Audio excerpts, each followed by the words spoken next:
guest, Joey Kercher of Airfresh Marketing, also host of Talk Experiential. Joey, introduce yourself. Yeah, well, thanks, Robby. I appreciate you bringing me on here. And so a little bit about me. I started a company called Airfresh Marketing about 10 years ago. We really focused on event staffing, event management in the experiential marketing world. And ever since, it's turned into more of a full experiential agency. We really focus on working with brands and really helping them get to the right target market through experiences. It's been quite the ride. So quick little background, how I got into this whole world is I'm an identical triplet. There's a couple of me, kind of like we were talking about earlier. I actually did what's that? You were on a commercial. I was in a commercial. We did a couple commercials in college, and I was so fascinated just from that whole world, just doing commercials and marketing. And my whole goal in life was to work for an ad agency. I didn't fit the mold. No one would have hired me. And I studied marketing. I've really enjoyed it. What do you mean? What's that? When you say you didn't fit the mold, what do you mean? Well, look at me. I don't fit the mold. What does that mean? Like Mad Men, like the Mad Men mold or something? I think more of, I'm not really a follower. I'm more of a leader. I do a better job not being told what to do. Just with an ad agency, I've applied right after college, 2005. I applied for a lot of different jobs, and it just didn't fit for me. Just with, just working as an account coordinator or anything, for some reason I didn't get hired. I've got a lot of interviews, and so I went on and. What was your degree in? What was your education? It was business and marketing. Okay, gotcha. Degree in. Yeah. So you tried to go maybe the account path, but stop sign there. What stop sign there, and so what really got me in was the commercials. That was just fascinating. I'm like, these people are spending, these companies. I did a Sears commercial with my brothers. It was a week Christmas shoot. And then we did an Xbox commercial, and those two commercials just blew me away. It's just like how much people are spending on these 30-second shoots, and how much time. I mean, we literally had 100 people involved on the Xbox. There's probably a 17-hour shoot, and that kind of really molded me and just kind of like thought, through this whole marketing, it's really fascinating what companies will spend on a brand like this. But my next thing was I was in college and I found a job in Aspen. It was on Craigslist. It was $20 an hour, handing out big red gum. And I actually got my brothers on it. So it was, the triple threat, freaking redhead triplets running around, handing out gum in Aspen. And it was kind of fascinating just because really people, they hire people like this to do these type of events. So that kind of got me down the path. Where we went to school, we were about an hour and a half from Aspen, which was where X Games was, and they have a lot of brands, and that kind of got me my wheels spinning a little bit. So I started working as a brand ambassador, then a tour manager. I worked for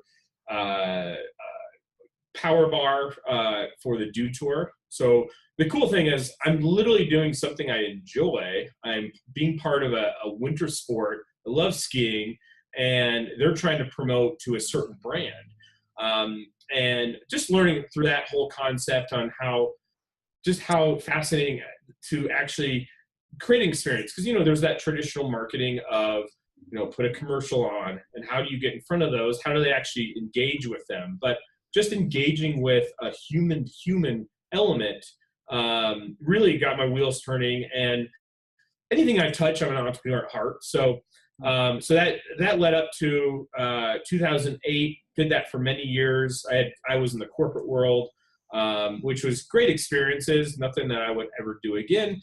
And started an agency that was really focused on providing value to our clients, because we thought I could do a better job hiring people.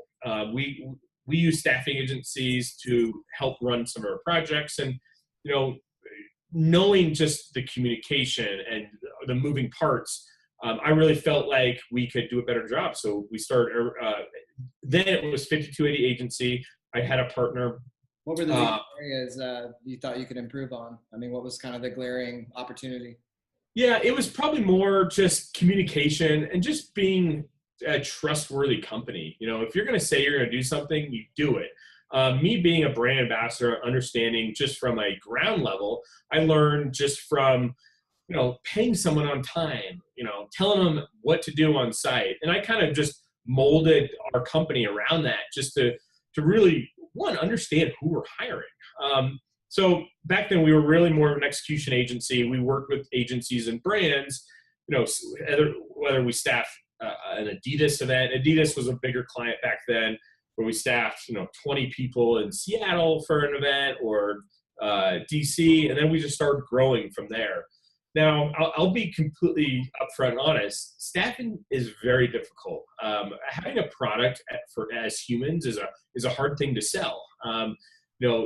Every time we put people out on the streets or at an event, they are a representation of my company. And it's been very difficult. Your company, your representation. Airfresh Marketing. So there's a double representation happening. Exactly. Double the people we hire are representing client, brands.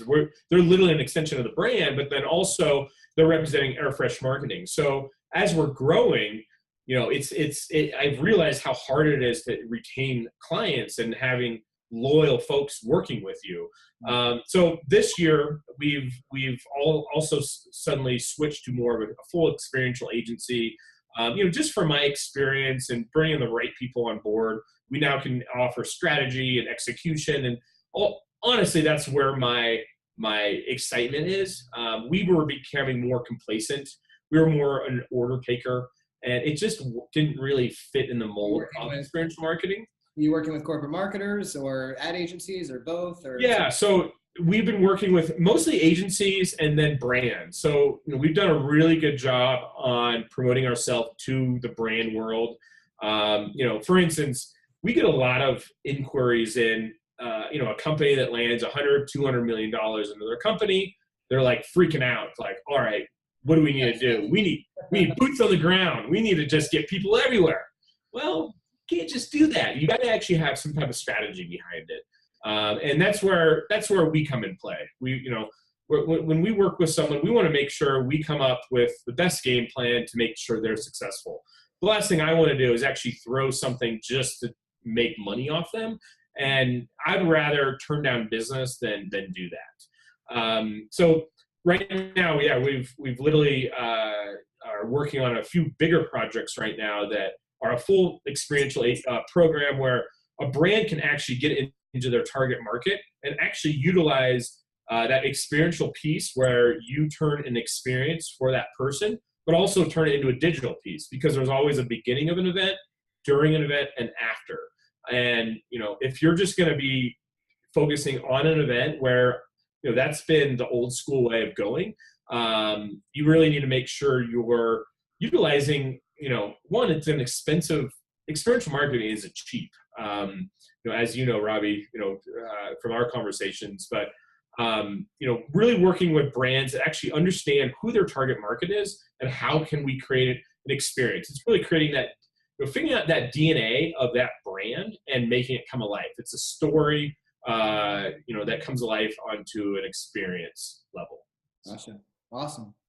So, how many people currently are part of your team? Where are you at kind of as far as the business and growth and sort of size, growth aspirations? I know you've been really busy with the last year or so, launching a podcast, doing a lot of events, doing your own events. What's some of the stuff that you've been sort of busy prioritizing the past year or so? Yeah. So with our team, we have about 10 full-time and probably about a dozen part-time. So it's, it takes a village to do a lot of what we do, but the nice thing is scalable. We are a completely remote team, which is great because we are nationwide. And, like I said, we really want to create that value, for a client. We don't like to call them clients. We like to call them partners. There's so many moving parts that we need it on both sides.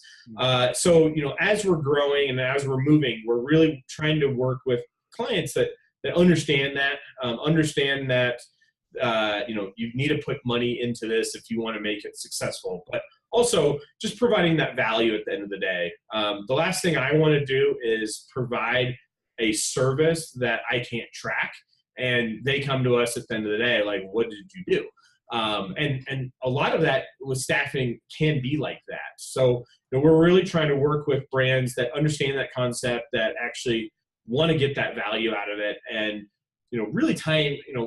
Right now we're utilizing different technologies for experiential marketing, but really putting creative ideas together. There's just with the way life is going with technology, you just posted on Facebook, like, how do you watch a movie? I mean, I can't even watch a movie because we have kids, we have time. Like 30-minute, like Netflix, they know how to get an audience where a 30-minute to a 60-minute show is actually more achievable than watching a movie, especially at certain times of your life. But like, just even like talking to animated GIFs and YouTube's, YouTube. The GIFs are better. It's just like 2 seconds, like, oh, I got that, and I learned it. But like, even just talking about, just millennials. I mean, I like to call it the edible content, the Snapchat content.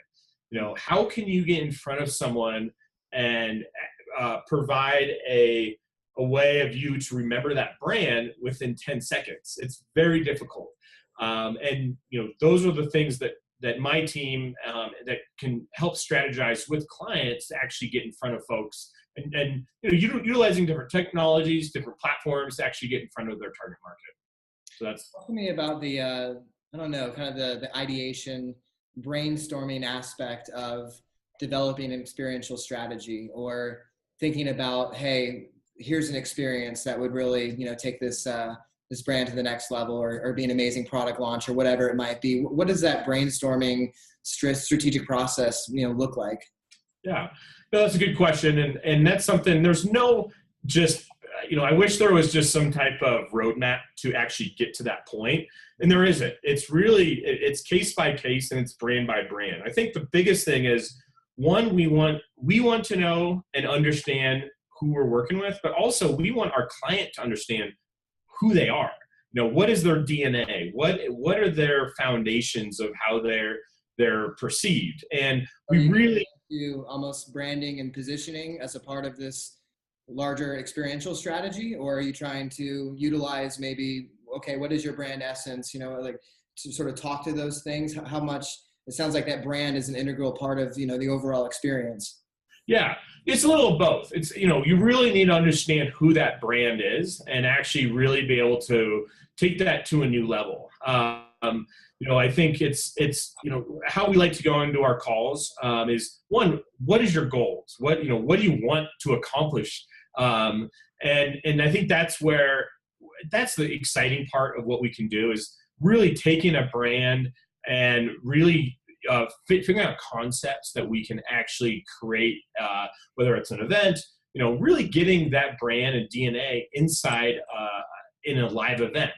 Like I said, watching a commercial on TV is great, but it actually needs a tie-in with something on site. If you're going, I like to say Super Bowl. One, it's a big event. We've done a lot of things with it. Super Bowl commercials are crazy expensive, $2, $3, $4 million for a 30-second spot. But why not take that much money and actually create something on site, but also can be digital, that actually can grow?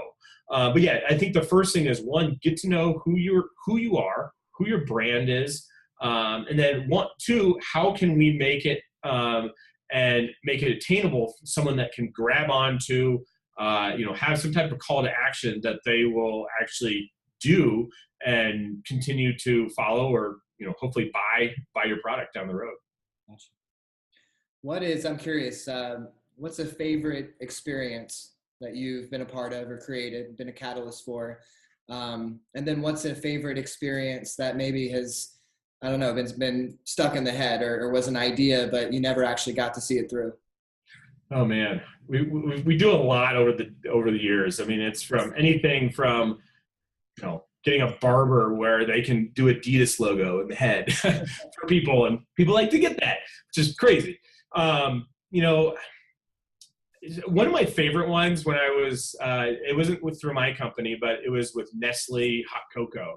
And I liked it because it was actually on the ski slopes. It was, I worked the program and I was skiing and I had a backpack of hot chocolate. And I got to go ski around and give hot chocolate to everybody and gave them a coupon and talk to them a little bit about it.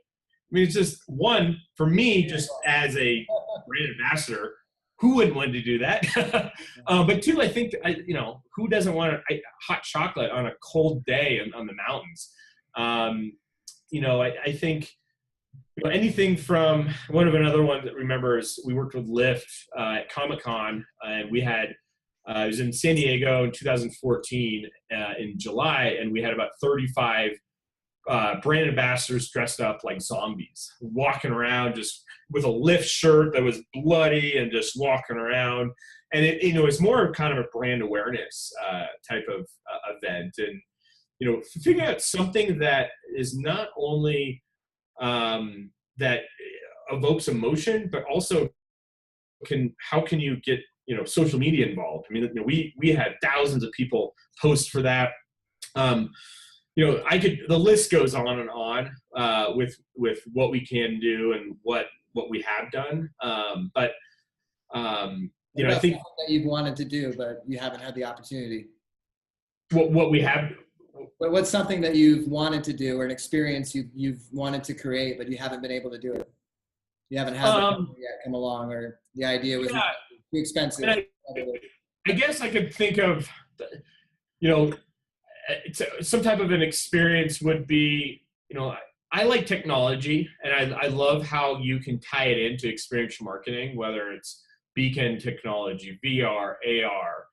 Those are things that we're working on down the road, but we're working on some fun things. I won't get too far with it, but we're working with a couple stadiums here locally that we're pitching to actually take over their entire stadium. How can we understand that engagement? Because first off, if say our client is actually that stadium, what do they want? What do they want to know about their fans? Well, the first thing they want to know is data. Like, data is king. How can we actually sell more sponsorship at the end of the day? And utilizing some different technologies that can, one, create brand awareness, create loyalty, and utilize that, and then also turn it into a digital piece where you have a client or someone that's in love with your brand for life, and that's kind of what we're after. Awesome. So let's see. Wanted to ask you. Actually, let's talk about your podcast and also kind of the popularity of experiential marketing. How sort of well known is experiential marketing? Or how many people think they know what it is, but don't really know what it is? And then, in terms of your podcast, what was the catalyst to start your podcast? How has that journey been? Your format, some of the guests you've had. Would love to kind of hear more about what you're doing there and how it's impacting your business. Yeah, no, cool. So we'll start with the podcast. So I started the podcast. It was an idea about a year ago. My biggest goal with the podcast was literally, how do I get in front of more people and talking about experiential marketing? My whole goal was to promote air fresh marketing. How can we get more clients and brands? So as we've I've been doing it for about a year. We have about 15 episodes recorded and a ton more that we're getting ready, and we're actually going to pump it more because we've seen the value in people liking it.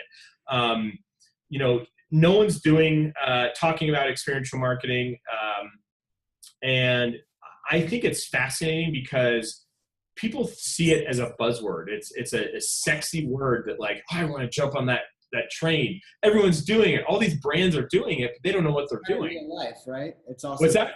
It's kind of real life. On the other hand, Exactly. Exactly.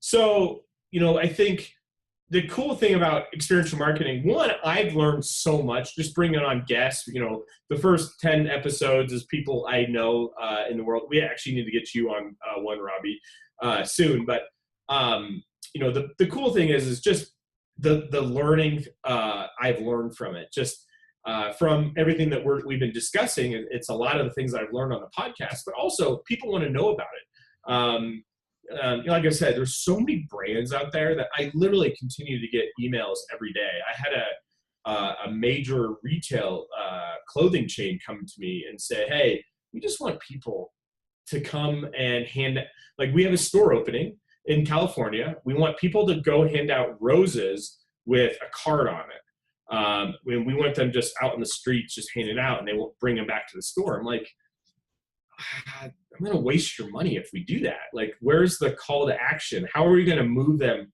towards? You might as well, right? I mean, yeah. If they pay the expense of having bodies there, they might as well be doing something to create an experience. Exactly. Well, and it's not trackable. Like, if you have people on the street corner, it doesn't work. I stay away from it as much as possible, but I change the conversation. I'm like, look, what do you want to actually accomplish? A street team can be utilized in a good way and get the ROI, but there's technology out there that you can actually, use that experience to actually be an addition to your brand, whether it's this clothing company is trying to get someone into a grand opening. Well, why don't we have a grand opening prize? Like, hey, sign up here to be entered into a prize, and if they enter in, we get their info, so they can actually the client can actually follow up with them down the road, send coupons and things like that. But also, why not hand them also something like, hey, go redeem this at the store? I'm literally pushing these people to the store. A rose, I'm not going to do anything with a rose. I'll probably give it to my wife, maybe my daughter. So it is interesting how brands kind of see it. It is a new term.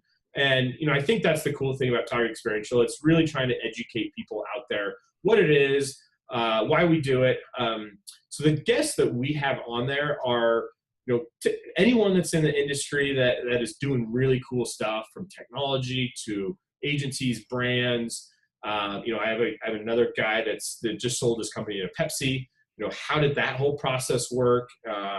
It's pretty fascinating just how these brands actually get into this industry. And so the upcoming episodes, we are really targeting C-level executives at brands, and really just kind of trying to get that value and understanding, like, what are they thinking about experiential? How are they presenting their brand into a campaign?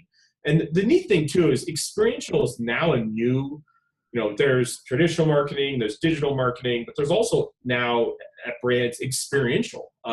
People are putting in a percentage of their marketing budget per year into that, because they realize being in front and being part of their clients in that experience is huge. So it's been an exciting road, and we're doing a lot more exciting things with it, just because it's an unknown space. And in terms of the podcast, there's a lot of other agency owners, principals that are going to be, I think, watching this conversation. What has been sort of the experience of launching and running the podcast from the perspective of how it's impacted your business, or how it's led to opportunities or enhanced credibility, opened up doors? Have you seen much of that? Are you looking for that in maybe the longer term as you build a bigger and bigger audience? What are your thoughts, since you've had a lot of direct experience? Yeah. So right now, I think a lot of people think like, oh, we need to get those numbers up and like get people to listen. I'm not worried about that right now. Right now I'm using experiential marketing, Talking Experiential, to really, to get in front of folks, really get in front of different type of people that I would never probably have talked to through my agency as a selling product, to actually, let's bring value, like, and being able to, especially agency owners. I think it's a neat way of actually getting into a client or a brand, talking to someone like, hey, wouldn't it be great to have you on a podcast?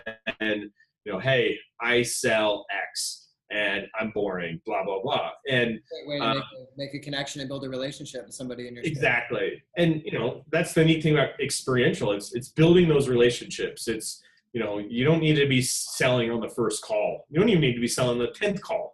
I think that the neat thing about it is you can give enough value, and this is why I think it's great what you guys are doing with these videos, is you can bring value out there. people are going to actually understand that and lead back to you. Again, it's been, it's a lot of work, as you know, just with videos. It's a lot of back end work of production and getting that on there. But I think our biggest thing is I really want to get to 50 episodes, and then we can start taking it off. And that way we can have a lot of good content on there that you can repurpose. I know a lot of agency principals that struggle with, maybe their own website and getting that launched in less than a year or 2 years. Sometimes working on, your own company is one of the most challenging things to do. So how in the world are you staying disciplined enough to, not only have a goal of 50 episodes before I really, dissect maybe the numbers more? I'm going to give myself, this trajectory here. How do you do that? But how do you also do that on a daily basis and continue to stay, motivated and, essentially make such an investment into your business? Yeah, it's a good question. I think the biggest thing is I've seen the value of what we do. We talk Experiential. I mean, look, it's expensive. It's time. I literally have to record 4 intros right after our call here for a bunch of episodes coming up. But I've realized the value, and the people that, just launching it, and 6 months later, I'm getting agency, like these big company owners finding me online, like, look, I would be honored to be on your show. And I'm like, one, how'd you find me? And I think it's a neat way. Come on up. You're the next contestant on The Price is Right. Exactly, right? But I think I just realized the value of promoting it. I think too, as an agency, as you mature, as you grow, you learn more about who you want to work with, who you don't want to work with. In our world, there's so many moving parts. I can see a client that's going to be a big troublesome very quickly, and I don't want to work with them. So I've been very cautious of projects we pick up these days. And that helps actually give me a better balance. We've been blessed enough to pick up some bigger clients to actually help us get through the year, so I don't have to be worrying about our $5,000, $10,000 projects. Like we really want to focus on the bigger stuff. But you have to really focus on the business. Exactly. But I think it's not just the podcast that I'm really focusing on. It's a piece of the puzzle of what we do, but it's really being that thought leader.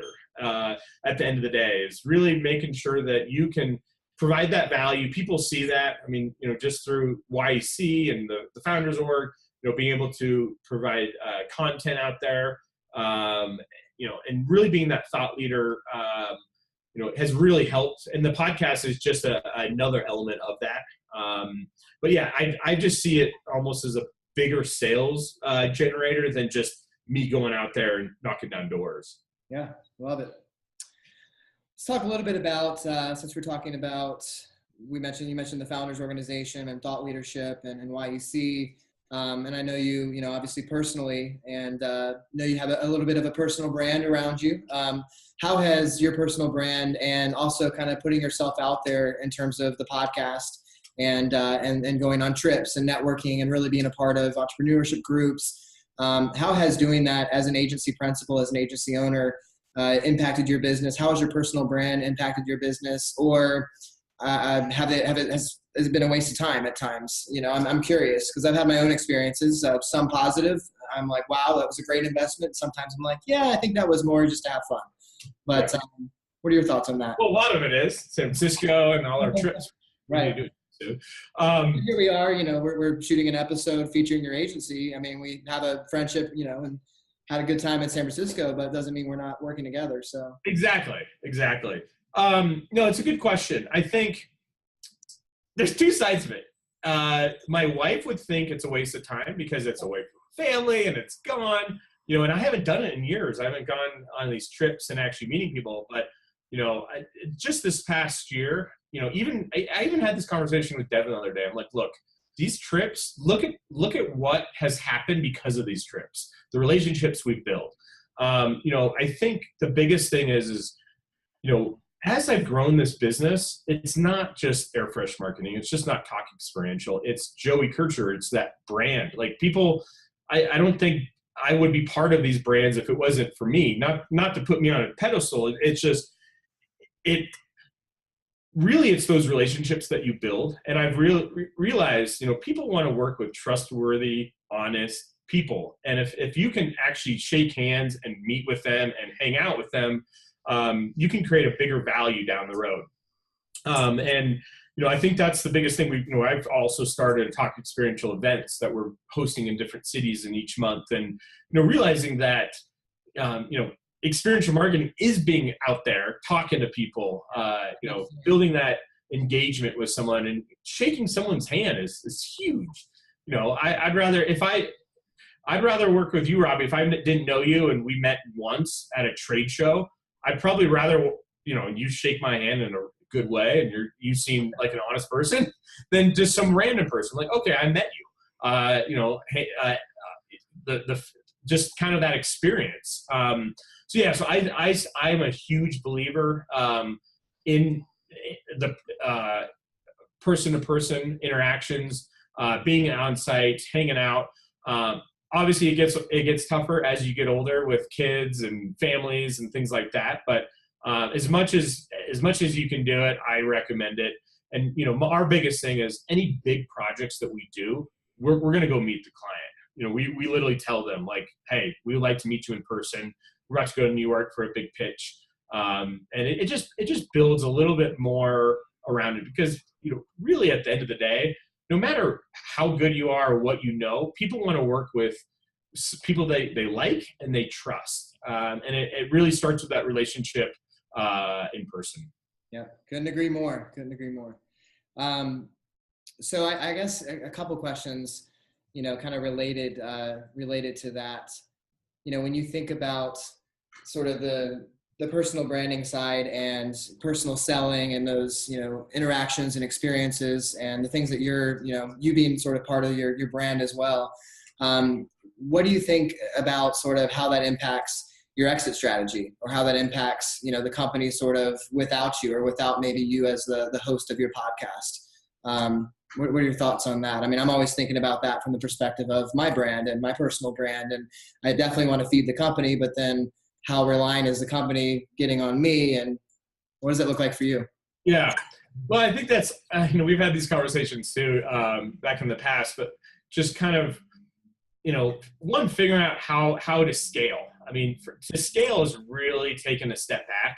I think, especially on an operations level, you can't do everything in your agency. And, if you do want to, get out, typically there's always an end goal. For me, there's always that end goal. It's like, how can we grow faster? How can we scale? I don't want to be doing this forever. I really like this brand, and I really like experiential marketing, but I think it's really trying to realize and finding the right people that can jump on board with you to fill in the spots that you're not good at, or that you can't provide. So I guess to your question, it's more it's less sort of actual exit strategy. I guess more, do you ever worry about sort of how connected you are to the business, or mindful of that? Or do you kind of see it as, well, there's different phases of this, so I might be launching a podcast, but eventually this podcast is going to have a life of its own. It's not going to necessarily be reliant on me. I mean, it might be just the way that you're kind of looking at things as well. Yeah. I think that's kind of how I kind of treat life too. I think I'm a dreamer. I'm a builder. I'd rather be in that entrepreneur world than just do the operations and doing the actual work. Not that I don't mind getting dirty. I've just done it for so long. I understand it. I think the biggest thing is just, trying to get out of that, and trying to, just trying to figure out where I fit in that. And then taking life, like what's important in your life at that point. Because work's always going to be there. There's always going to be some type of issue with something. It's really training our clients and people that work with us. But at the end of the day, I think it's really just making sure that, you're providing value and, getting out of the way if you are hiring people, not being that control freak. I think that's kind of the biggest thing. So the other thing, and when we talked about, kind of taking time for events and organizations and, forming relationships, and you form relationships through your podcast and through some of these business activities. What has that done for you as well from the perspective of being a business owner, an entrepreneur? I know for me, there was often times, I felt kind of lonely, being a business owner, being an entrepreneur. Maybe not everybody can relate, or I don't have time to, or I'm not making time is probably the better way of putting it, to kind of step out of my world and get, other experiences. And I feel like a lot of agency owners in particular just run, really, really busy schedules and are just have packed out lives and maybe don't take the time for relationships, or don't take the time for experiences that could very well turn into, meaningful experiences for them as people, as well as their businesses. Yeah. What are your thoughts on that? Yeah. I mean, kind of just touching on like the loneliness of what we do. I think it's a major piece of an agency owner. As you're scaling, for me, I did the work. I actually ran a lot of the programs. And then you take it to a level of like an ownership level. It's like you continue to grow it, and then it's like, well, who do I have to talk to about it? I think that's why it's just been a blessing meeting, guys like you, through these different organizations. It's really been just an eye opener and just like a way of talking back, and being around peers that actually think like you, and do the exact same things. But yeah, I think, I guess just kind of the point of just being lonely. It's a very lonely world out there with what we do, but I don't know what else I would do at the end of the day. But yeah, I think that's the biggest thing, is just being able to, stay engaged with other people and, offering your support. My whole model is, the way I treat people is the way I want to be treated. Joey, I just want to ask you, really from the perspective of the customer experience working with Airfresh Marketing, what does that experience look like? Yeah, I think just from a front end standpoint, one, we really want to be a partner to these brands and agencies. We want to come in and be an extension of their brand and really help them grow and succeed. So, we really like to take an approach of, one, learning who they are, how we can do it, and how we can execute. Doing a project that's all over the country, hundreds of events, there's a lot of moving parts. And I've my whole brain is like, how can we make that simpler? Not just for me, but for our team, and then for our client, but also for our talent out there, but whoever's executing. You have some sort of like dashboard or a bunch of modules, or it was like a suite of tools to kind of manage this whole process? Yeah. So we have a proprietary talent portal that we literally can do everything. We can book staff in every city and state across the U.S. tomorrow, and everything can happen through our portal. The bigger cities, New York, Chicago, LA, any type of programs that we get, I get 300-400 people that apply. So we have to shift through that. But the nice thing is, we almost like to show us that we're a tech company. People think like, well, our event's in New York and you're in Denver. How are you going to do this? I'm like, well, easy, because, we've really built out a platform to scale that way. We've really created a self-service platform for our talent to come in, but also for our client. Our client can literally see what's going on. We literally have GPS check-in, actually using another company called Surveys that actually gets the ROI at the end of the day. You can see that we're doing a 30 campus college program right now, 30 campuses. I think we have like 5 of them today, for a college bookstore. And literally our client can see the numbers coming in, the leads coming in, and get real-time data. So, we really like to take the approach where, one, we want to back up whatever we do with some type of ROI, and we want to make it very easily and presentable for a client. And to be able to do a lot of the things that we do, and scale it, you've got to use that technology piece. And yeah, it's been great. I'm not sure how we did it before without it, with PowerPoint presentations and Excel files, but I don't think I'd run this company if we didn't. How does all that data, I mean, you mentioned ROI. I mean, I would assume being able to track all of that data, being able to tie real world experiences with digital virtual experiences and capture data, I would assume impacts ROI, when you look at maybe an experience day of, but then the longer term impact, what does that look like from an ROI perspective? Is it just a much bigger picture? Yeah. So, again, one, just really working with a client and figuring out what that ROI is at the end of the day. It's like, what do they want to accomplish and how do we get to that point A to point B? And that's how we take that approach. And that's the route we take. So, with the ROI, we really base it around, whether it's leads they want to come in or impressions. So we want to be able to find out if it's trackable. Now, we don't like to pick up projects that's not trackable, especially if someone comes to us and says, hey, we just want brand awareness and, we'll give you this much money and go. Well, that's great and everything, but, for us to be successful and for us to scale and grow a company, we need to have it trackable. That's what clients want. That's what, everybody wants to sell. Everybody wants sales at the end of the day. But, I think the biggest thing is how can you achieve those goals at the end of the day? So that's why we do have partners with different technology companies that literally can give ROI in real time. And I think that just gives a better value, and it's just a little bit more peace of comfort. Like, again, I'm in Denver, but we have projects all over the country all the time. I'm not there, or our client's there, not there.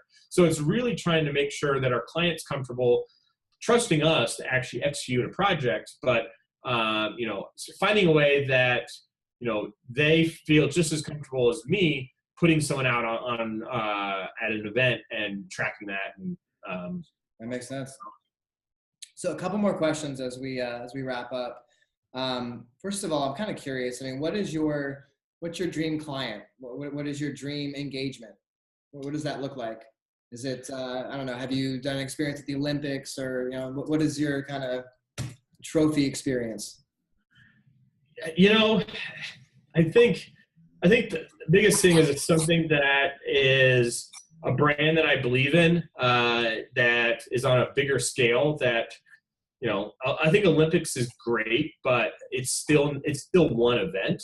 Not one event, it's multiple events. But like, I like to take people on a scalable type of approach, whether it's a big tour or really being able to provide that ROI. I mean, just this last project is. Whose tour would you want to do? Huh? So whose tour would you want to do? Whose tour? I don't really have. I don't know, NFL, I guess, or something like that. Okay. Something that I really love and enjoy. I'm not picky. It's funny because I've kind of been skewed by brands, because I don't really have a tie to brands anymore. I think of them. It sounds like if you're skiing down the slopes with some hot cocoa in your backpack, right? That would be cool. Yeah, right. I'm not racist or prejudiced to any brands. We work with all types of different brands, and I really like to. I think my fun part is if it's a brand that I see potential that we can actually get into the target market and help them grow is what we like to do. Awesome. So. And then what does are you bullish? Are you bearish on the future of experiential marketing? Bullish and bearish. I forget the differences. Always charging. So are you charging, or are you kind of racing for anything? I mean, what's the future look like for experiential marketing? For experiential, if we're just talking on a experiential world, it is I think one of the fastest ways of marketing that's growing, just because you can change people's mindsets very fast in a very short amount of time, especially if you can find that right place where that target market is. And for me, we're I'm more excited today than I ever have been, with what we're doing. I feel like we're right in the center of where we should be. And brands are seeing that. Brands are wanting to really jump onto that train. But I think, too, it's just making sure that it's a right fit, and connecting them to the right event or type of experience we create. But yeah, it's definitely growing fast. You think too, I mean, and thinking about it, I mean, I don't know, even social media, most of us, when we're posting, when we're sharing, it's sharing an actual physical experience, right? I mean, that's kind of what we talk about even in a digital world. So it seems pretty recession proof, experiential marketing. Mm-hmm. Interesting. So, and what about Airfresh? Do you see anything big on the horizon, or any changes you're going to be making? Anything new? A TV show after the podcast? What does that look like? Well, this is our first here, so I think Airfresh is kind of like what we said. We're really focusing on that experiential, working with brands. So we've already made that huge shift this summer, and there's just, I think the sky is the limit for what we can do. I think I'm realizing our potential of where we can go and how we can help brands. I mean, there's a lot of companies like us out there, but there's a lot of business for everybody to play in. But I think it's really just, again, I don't need to be working with every brand out there. We are very picky, and we want to make sure our values fits with the client's values that we work with to scale and hopefully, grow a long-term relationship. Love it. How can people reach you? They can reach me, email joey@airfreshmarketing.com. You can go to my website, talkexperiential.com. I'm on every social media platform. So LinkedIn, whatever.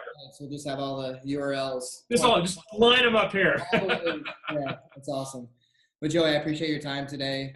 Joining me on Charging the Agency Frontier, talking about Airfresh marketing and experiential marketing in particular. Appreciate it. Awesome. Well, I appreciate it. Thanks for having me, man. Thanks.